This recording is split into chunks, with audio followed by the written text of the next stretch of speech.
শ্যাম কানু মহন্তক কেৱল 7 দিনৰ ভিতৰত অসমলৈ আনিব লাগে। য'তে আছে পৃথিৱীৰ য'তেই লুকাই আছে তাৰে পৰাই ধৰি আনিব লাগিব অসমলৈ আৰু 7 দিনৰ ভিতৰত আমাক বিচাৰ লাগে। মই নীলোৎপল বৰাই অসম চৰকাৰক দাবী জনাইছো কেৱল 7 দিনৰ ভিতৰত শ্যাম কানু মহন্তক অসমত লাগে। যদি চৰকাৰে বিচাৰ ল'ব নোৱাৰে ধৰি আনক, অসমৰ ৰাইজক গতাই দিয়ক, আমাক গতাই দিয়ক, আমি বিচাৰ ল'ম।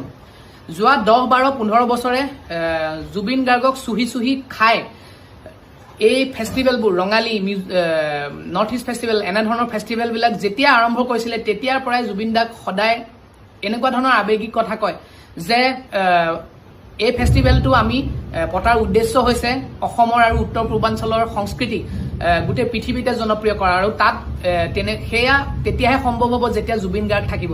তেনেকৈ জুবিন দাক তেল মাৰি মাৰি জুবিন দাক ভৰিত ধৰি জুবিন দাৰ সহায় বিচাৰি সেই সৰল মানুহজনক শুহি খাই